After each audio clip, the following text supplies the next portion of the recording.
Bonjour, j'espère que vous allez bien. Alors aujourd'hui, on va parler un petit peu du comportement ou bien de l'éducation des enfants. Chers spectateurs, je voudrais bien partager mes idées avec vous. Comme je suis une ancienne éducatrice et maîtresse, donc je comprends les enfants et je connais leur psychique. Chers parents,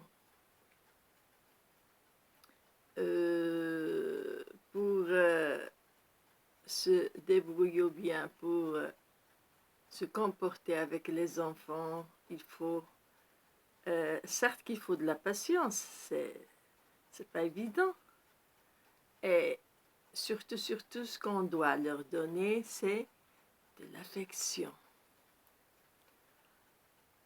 Alors, être capricieux, ça ne veut pas dire qu'on est gâté. Les caprices, ils ont leurs limites. On peut donner à l'enfant ce qu'il en a besoin, c'est-à-dire les habits, les vêtements, mais pas autre chose. Désolé. Par exemple, si l'enfant insiste à ce qu'il ait quelque chose qu'il veut, c'est-à-dire lui il donne des ordres, on ne doit pas l'écouter et on doit lui expliquer qu'on ne peut pas toujours réaliser ce qu'il veut. Des fois on n'a pas d'argent, des fois on ne doit pas être récompensé chaque seconde. On doit lui expliquer qu'il doit écouter les parents, mais d'une façon bien, c'est-à-dire en lui donnant de la tendresse et en étant gentil avec lui, bien sûr, mais en même temps autoritaire, mais d'une façon particulière. Parce que si on laisse l'enfant faire ce qu'il veut, il va dépasser les limites, il va donner des ordres, il ne va pas être autonome, c'est-à-dire il va compter sur les autres. Il ne va pas être content à l'école non plus, parce qu'il veut ce qu'il veut, c'est-à-dire il donne des ordres. Il veut ça, il veut ça, il veut ça, et les parents ne peuvent pas lui tout donner. Désolé. On l'aime bien, on lui réalise ce qu'il veut, mais pas tout ce qu'il propose. Et bien sûr, on doit lui expliquer pourquoi il ne doit pas faire ça, pourquoi il ne doit pas demander ça. Mais ce que j'ai remarqué, c'est presque tous les enfants demandent de la tendresse, de l'affection. Et quand la maîtresse, par exemple, communique avec eux, ils le découvrent. Et les enfants adorent les maîtresses qui les aiment, qui les comprend. C'est pour cela, chers parents, je vous demande d'être gentils et mignons avec les enfants, mais pas de réaliser tout ce qu'ils veulent. J'ai remarqué les enfants qui viennent à l'école en pleurant. Maman, papa, je veux ça.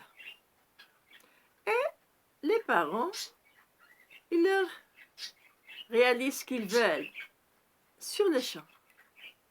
Ah non, parce que si l'enfant prend l'habitude de ce comportement, certes, il ne va pas changer.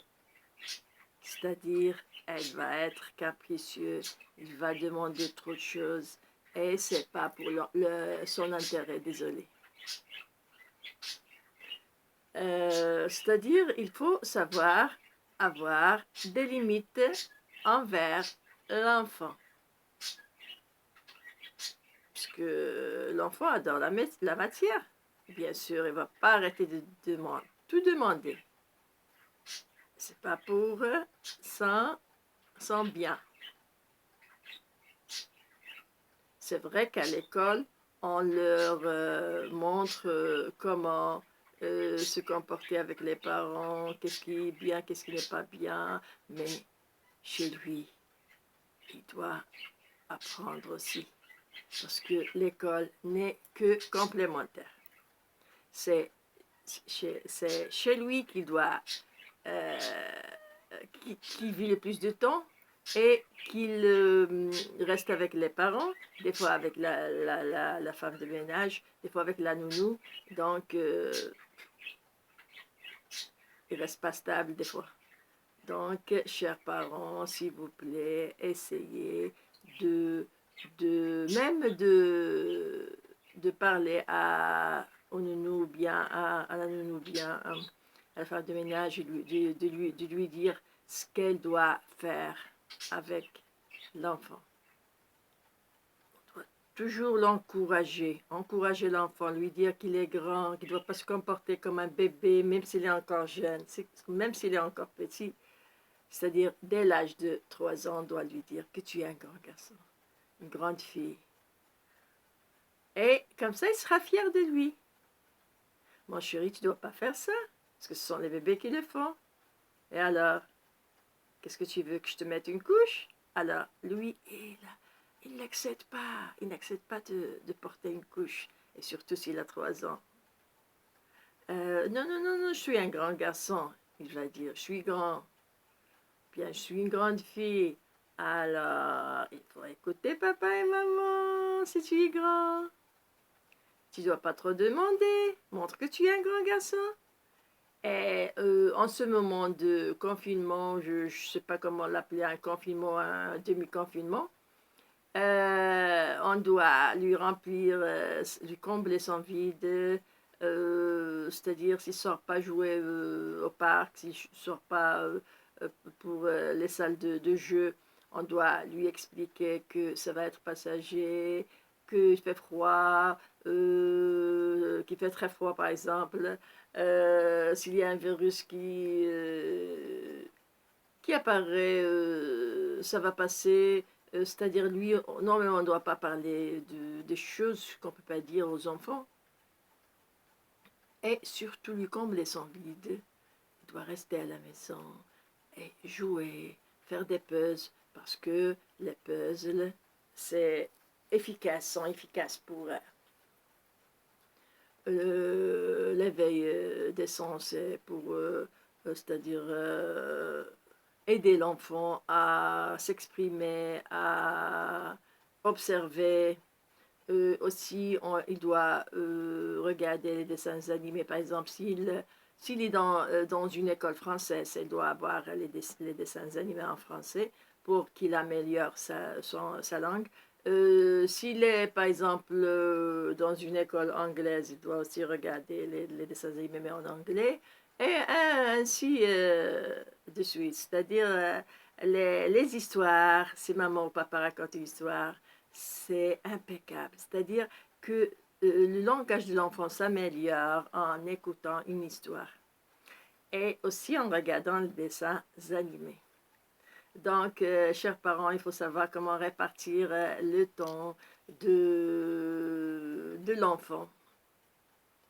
Il ne doit pas tout le temps jouer ni tout le temps travailler, c'est-à-dire répartir, organiser bien l'emploi du temps de l'enfant. J'espère que vous avez compris ce que je voulais dire. Et si vous ne comprenez pas quelque chose, ou bien vous voulez poser des questions, ce serait gentil de me le dire. Je vous souhaite un merveilleux jour. Gros bisous aux enfants, au revoir.